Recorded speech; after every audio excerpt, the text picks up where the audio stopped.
They dropped me off at a small roadside motel and said, "It's just for one night, Mom." I can still hear the sound of Daniel's voice, casual, almost cheerful, as if he were telling me he'd be back in just a moment. I nodded without asking questions, clutching my purse a little tighter against my chest. My fingers wrapped around the worn leather strap, the way you hold onto something familiar when everything else feels uncertain. The parking lot was half lit, one of the tall lamps near the entrance flickering in and out, like it couldn't decide whether to stay alive. Their car idled for a few seconds longer, exhaust curling up into the cool evening air, before slowly rolling away. I stood there for a moment after the taillights disappeared into the darkness, unsure whether to go inside right away or just wait a bit longer, as if somehow they might turn back. The motel's neon sign buzzed overhead Sunset Inn, though it had clearly seen better days. The N in inn barely glowed, making it look like Sunset Eye. The buzzing sound was constant, a low hum that seemed to follow me as I stepped toward the office door. The glass door gave a soft jingle when I opened it, and a woman behind the counter, wearing a faded green cardigan, smiled politely. She slid a key across the counter without much small talk, as if she'd done this exchange thousands of times. Before we continue with the rest of the story, please comment where you're listening to this from, and don't forget to like and subscribe to the channel. Room 1-2. The hallway smelled faintly of damp carpet, mixed with that sharp, lemony cleaner motels always seem to use. My shoes sank slightly into the worn carpet, and the sound of my steps felt loud in the empty corridor. The door stuck a little before it opened, and the room greeted me with a dim light from a single lamp in the corner. It was small, a queen bed, with a floral bedspread that had probably been new when I was still in my 40s. The pattern of pink roses had faded into dusty pastels, and a couple of threads had come loose near the edge. The nightstand was scratched, the alarm clock blinking 12 o'clock, as if it had given up on telling time years ago. I set my purse down on the chair by the window. The air conditioner hummed in the corner, making the curtain sway ever so slightly. I pulled the curtain back just enough to see the parking lot, a handful of cars, one pickup truck, and an empty space where Daniel's sedan had been. I told myself not to read too much into it. This was just a temporary arrangement. One night. That's all. Daniel had said so himself. I imagined tomorrow morning I'd hear the crunch of his tires on the gravel outside, see him step out with that half smile of his, maybe even with a cup of my favorite coffee in hand. We'd laugh about how unusual this was, how it felt almost like an adventure.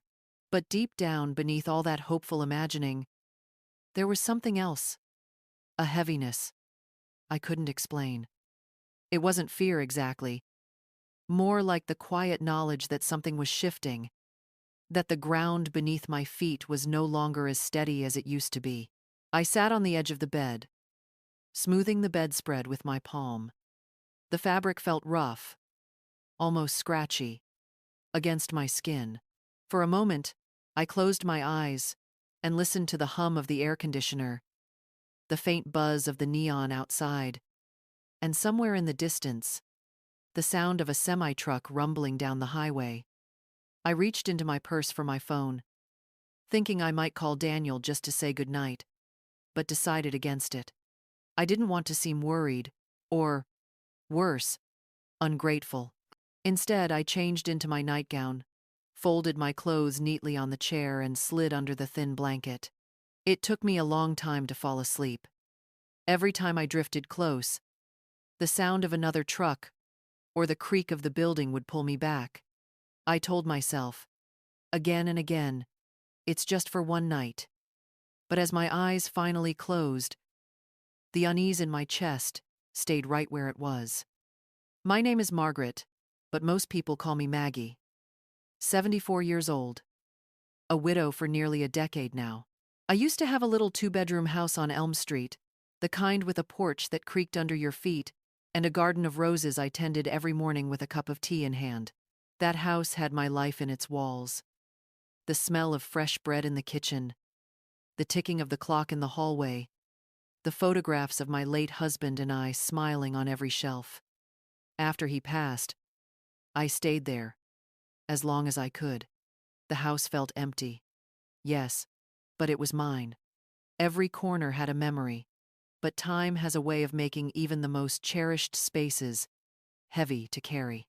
Daniel, my only son, started visiting more often, gently suggesting that the upkeep was too much for me. "You shouldn't have to worry about fixing the roof or shoveling snow, Mom," he said once, his hand covering mine at the kitchen table. "You've done enough. Let us take care of you." I wanted to believe that. And so, 3 years ago, I sold the house, the porch, the roses, the life I'd built, all of it. I packed my belongings into boxes and moved into Daniel and his wife Claire's home. At first, it wasn't so bad. They had a neat little house in a quiet neighborhood. My room overlooked the backyard, where I could watch the squirrels dart between the trees. Claire would bring me tea on cold evenings, and Daniel would sometimes sit with me after dinner to watch old movies we both loved. There was laughter at the table, and I felt wanted. But slowly, things began to change. I couldn't tell you exactly when. Daniel started coming home later, his face lit by the glow of his phone more than by our conversations. Claire's smiles grew tighter. Her voice clipped. Small things I used to do without thinking, folding laundry, cooking a favorite meal, suddenly seemed to irritate them. "You don't have to do that, Mom," Daniel would say, but there was no warmth in his tone. I told myself they were just stressed, that every family goes through ups and downs. Still, I began retreating into my room more often, reading or knitting, keeping out of the way. I didn't want to be a burden. Then, one Thursday afternoon, Daniel came into my room. "Mom," he said, leaning against the doorframe, "Claire and I need to take care of something at the house. It might be easier if you stayed somewhere else for the night. Just one night." I blinked at him, a little surprised, but nodded. I didn't ask what it was they needed to do. I didn't want to pry. He told me he'd booked a motel nearby, already packed a small overnight bag for me. "It's just for one night, Mom," he repeated, smiling in a way that didn't quite reach his eyes. I told myself it was fine. After all, he's my son. I trusted him. "I just want to check if you're still listening. If so, please type a 1-inch the comments. And if you feel a connection to my story, I'd be so grateful if you would like this video. Subscribe to the channel and hit that notification bell to stay updated." That first night in the motel felt unfamiliar. Not frightening, not yet, but strange. The kind of strangeness that makes you notice every little detail. The bed sagged in the middle, the mattress pulling me toward its center like a slow whirlpool. The blanket was thin and stiff from too many washes. On the wall opposite the bed, a small television sat on a bolted shelf, its remote missing the battery cover. I glanced at the overnight bag Daniel had packed for me. Inside was a folded nightgown, a change of clothes, my toothbrush, and a paperback novel I'd been meaning to read. No phone charger. I made a mental note to ask for one at the front desk in the morning. My phone still had a bit of battery left, but I decided to save it. Outside, the sound of trucks passing on the highway came in waves, a low rumble that grew louder, then faded into the distance. Each time, the thin window rattled in its frame. Somewhere in the room, a small fridge hummed and clicked at irregular intervals. I lay back, staring at the ceiling, telling myself over and over, "It's just one night." Eventually, I drifted off, though my sleep was shallow. I woke more than once at midnight to the sound of muffled voices outside. At 2 in the morning to a car door slamming. At 4 to the faint smell of cigarettes drifting in through the vent. By the time dawn crept in through the blinds, I was already awake. The pale light stretched across the room, soft and thin, revealing the dust that had gathered along the edges of the carpet. I got dressed quickly, brushed my hair, and sat in the chair by the window, my purse on my lap. I expected to hear the crunch of Daniel's tires on the gravel outside any minute. But an hour passed. Then another. My stomach began to tighten. I tried not to let my thoughts run too far ahead. At a little after 9, I went to the front desk. The young woman there smiled politely, and I asked if she had a phone charger I could borrow. She rummaged in a drawer and handed me one with frayed edges, saying, "Just make sure to bring it back before checkout." Back in my room, I plugged in my phone and waited for it to power on. As soon as it did, I dialed Daniel's number. It rang twice, then went to voicemail. I tried again. Same thing. I left a short message, my voice careful not to sound worried. "Hi, Daniel. I'm ready whenever you are. Call me when you get this." I set the phone down on the nightstand and stared at it, waiting for it to light up. 10 minutes passed. Then 20. I picked it up again, checked the signal full bars. I tried Claire's number. Straight to voicemail. The room suddenly felt smaller, the air heavier. I turned on the television just for the noise, but the voices from the morning news felt distant, unimportant. My eyes kept drifting to the phone, as if I could will it to ring.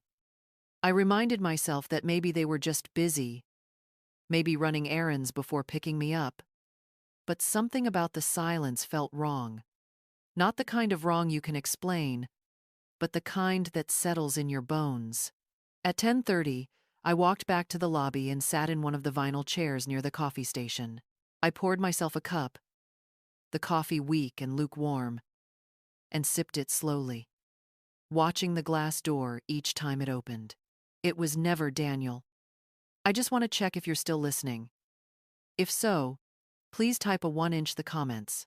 And if you feel a connection to my story, I'd be so grateful if you would like this video, subscribe to the channel, and hit that notification bell to stay updated." I stayed in that vinyl chair in the motel lobby for almost an hour, sipping the weak coffee, my eyes fixed on the glass door. Each time it swung open, my heart jumped, but it was never Daniel. A man in a baseball cap carrying a duffel bag. A couple holding hands, laughing as they checked out. An older woman dragging a suitcase behind her. Never my son. I told myself to be patient. Maybe traffic was bad. Maybe he'd gotten caught up with something important. Still, with every minute that passed, the room seemed to grow heavier around me. By 11, the young woman at the front desk glanced over and offered me a faint, almost pitying smile. "Is someone coming to get you?" she asked gently. "Yes," I said quickly. "My son. Any minute now." She nodded and went back to her computer. I hated the way her expression lingered in my mind, like she knew something I didn't. I returned to my room, my steps slow. I plugged my phone in again. I'd unplugged it earlier so I could keep it close and saw no missed calls. I dialed Daniel's number once more. It rang twice, then went to voicemail. I didn't leave another message. I called Claire. Straight to voicemail. The quiet on the other end wasn't just silence, it was absence. I walked to the window and looked out over the parking lot. The sun was high now, the shadows sharp against the cracked asphalt. Only a handful of cars sat there, none of them familiar. Across the road, the gas station stood in the same, still, unchanging way it had last night, the open sign glowing faintly against the daylight. The realization crept in slowly. I had no idea where I actually was. I'd seen the road signs last night in the dark, but I hadn't paid attention. Daniel had driven. I didn't even know how far we were from home. I glanced at my purse. Inside, I had $22 in cash, my ID, and my house keys. Keys that, suddenly, felt like they might not open anything for me anymore. I sat back down on the bed, the mattress dipping in the middle, and stared at the phone. My mind drifted, unbidden, to a memory of Daniel at 10 years old. running into the kitchen with a scraped knee, tears streaking down his face. Back then, I was the one who fixed things. I was the one he came to. Now, I wasn't even sure if he would come back for me. The phone buzzed in my hand, and my heart leapt, but the screen showed a name I hadn't expected. Evelyn. Evelyn and I had been friends for more than 20 years, meeting first at church and then becoming the kind of friends who shared Sunday lunches and birthday cakes. I answered quickly, trying to sound normal. Maggie, I was just calling to see if you're coming to service this Sunday, she said brightly. He hesitated. Evelyn, I'm not at home right now. I'm at a motel. She laughed softly. Vacation? No, I said, and my voice cracked on the word. Something in my tone must have reached her, because she grew quiet. Maggie, what's going on? I told her everything. How Daniel and Claire had dropped me off the night before. How they said it was just for one night. How I'd been waiting all morning without a word from them. Evelyn didn't respond right away. The silence between us felt heavier than the air in that motel room. I just want to check if you're still listening. If so, please type a 1-inch the comments.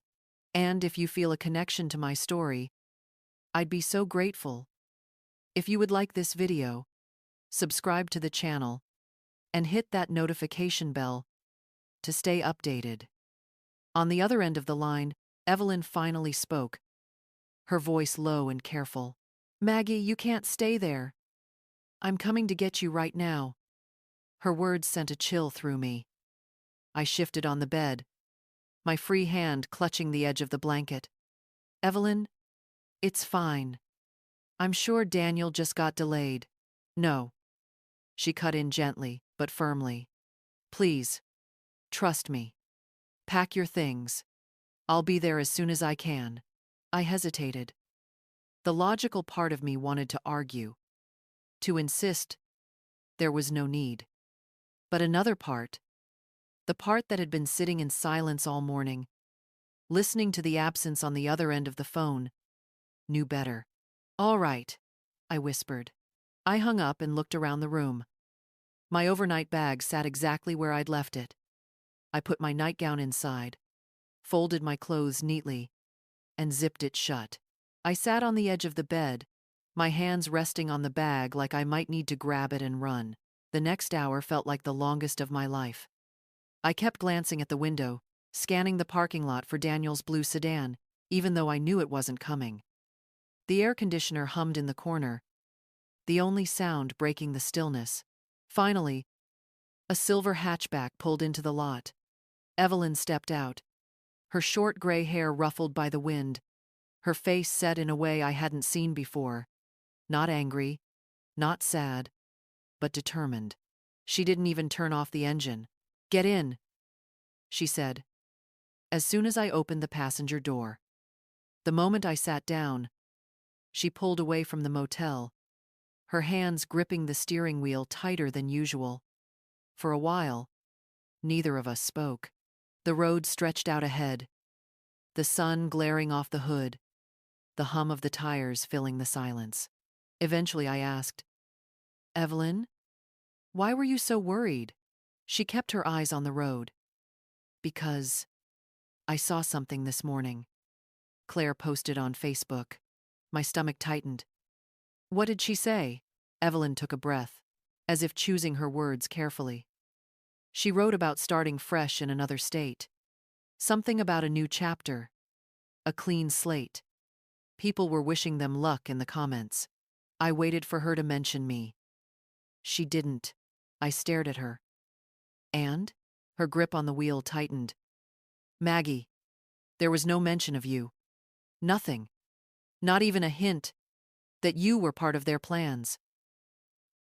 How? The words felt like stones dropping into my chest, one after another, sinking deeper with each second.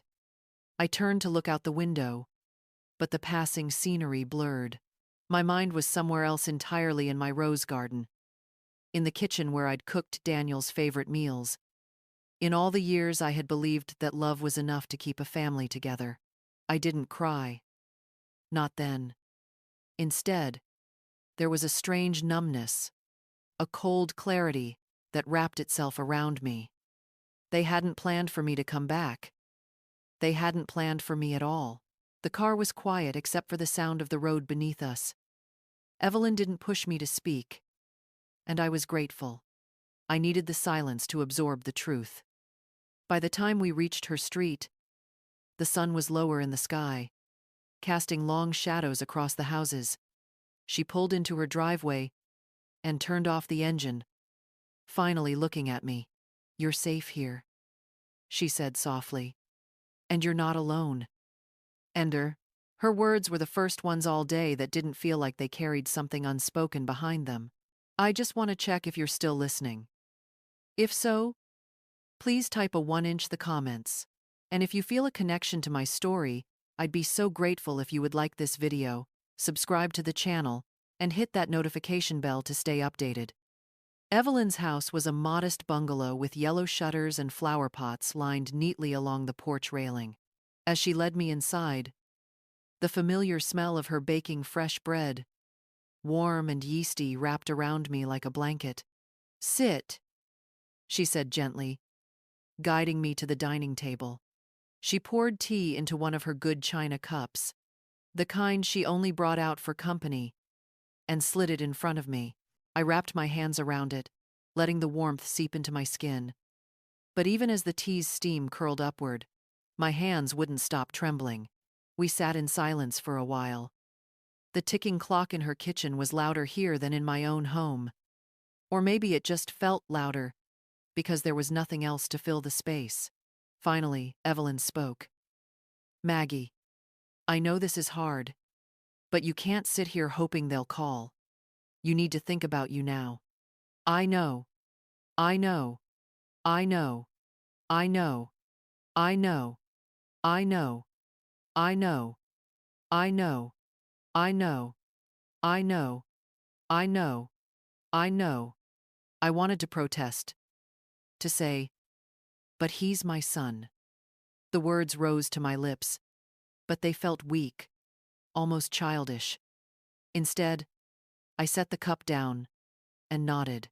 "What do I even do?" I asked quietly. Her answer was calm but firm. "First, you make sure you're safe, financially, legally, emotionally. We'll take it one step at a time." That afternoon, she drove me to my bank. I sat across from a young teller whose eyes widened slightly. As I explained I needed to update my contact information and change my account security. I asked to have my online access reset, new passwords issued, and any joint access removed. My voice was steady as I said it, but inside, I could feel my heart pounding. Afterward, we stopped at the police station. Evelyn came with me into the small, brightly lit lobby where I filed a report. I told the officer what had happened, or rather what hadn't happened, and made sure my statement was on record. I didn't expect an investigation, but having it written down felt like reclaiming a piece of my truth. "It's not about revenge," I told Evelyn on the way back. "It's just, I need something that says, this happened, that I'm not imagining it." She glanced at me from the driver's seat and gave a small nod. That's exactly right. Back at her house, we made a simple dinner, soup and bread, and ate it at the table like we used to after Sunday service years ago. I realized how long it had been since I'd eaten without feeling like I was in someone's way. Later, in the guest room she'd prepared for me, I unpacked my bag. I laid my nightgown on the bed, set my book on the nightstand, and placed my purse in the drawer. As I looked around the room, something shifted inside me. It wasn't home, but it was safe. And for now, that was enough. I didn't call Daniel that night. I didn't check Facebook to see if there were more photos of their fresh start. Instead, I sat by the window, watching the street lamps flicker on, and let the quiet settle over me without fear. This wasn't the life I had imagined. But maybe, just maybe, it could be the beginning of one I chose for myself. I just want to check if you're still listening. If so, please type a 1 inch the comments. And if you feel a connection to my story, I'd be so grateful if you would like this video, subscribe to the channel, and hit that notification bell to stay updated. It has been 3 weeks since that day at the motel. 3 weeks since I watched Daniel's taillights fade into the night. Believing I'd see them again in the morning, I haven't heard from him or from Claire. At first, I kept my phone nearby, checking it every few minutes, my heart leaping at every vibration, only to feel it sink again when it was just a spam call or a weather alert. Now, I leave the phone on the kitchen counter. Sometimes I forget to look at it until hours have passed.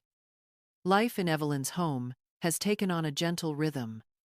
In the mornings, we share tea in her sunny kitchen, talking about simple things: the neighbor's new puppy, the way the roses are blooming early this year. We take short walks to the park when the weather is nice, the kind of walks where you don't have anywhere to be, so you notice the smell of cut grass and the way the light filters through the trees. In the evenings, I sit by the front window, reading while the street lamps flicker on, and she hums softly in the kitchen while she washes the dishes. It's not the life I pictured for myself at 74. I imagined being surrounded by family, Sunday dinners at a long table, the comfort of knowing my son would be nearby. But I've learned that sometimes the picture in your head is nothing like the one life paints for you. Do I miss Daniel? Every day. Love doesn't disappear overnight, no matter how much someone hurts you. But I've come to understand something I should have known long ago. Love without respect is a hollow thing. You can give everything you have, bend in every way you can, and still be left standing alone. For years, I told myself that family meant sacrifice, even if it meant swallowing my own needs, my own boundaries. But now I see that when you erase yourself to please others, you give them permission to erase you completely. I've also learned that starting over isn't always a grand, sweeping act. Sometimes it's just small choices: updating your bank information, saying no when you mean no, making tea exactly the way you like it without worrying if someone else will complain. There are moments when the hurt flares up unexpectedly, when I pass by a store where I once bought Daniel a birthday gift, or when I hear a song my husband used to sing that reminds me of the life we built before it all changed. Those moments sting, but they no longer crush me. If you're listening to this, maybe you've been through something similar. Maybe you've been left behind by the very people you thought would never walk away. And if you have, I want you to know this: you are still here. You still have a voice. You still have the right to choose how the rest of your story unfolds. Never let anyone, not even the ones you love, decide your worth for you. Protect your independence, not just the physical kind, but the independence of your mind and your spirit, because losing that is far lonelier than living alone.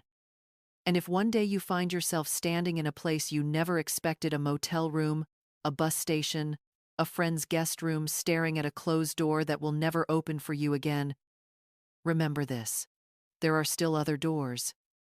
There are still roads you haven't walked, mornings you haven't woken to, kindnesses you haven't yet received. So I'll leave you with this question. If this happened to your mother, what would you do? I just want to check if you're still listening. If so, please type a 1 inch the comments. And if you feel a connection to my story, I'd be so grateful if you would like this video, subscribe to the channel, and hit that notification bell to stay updated.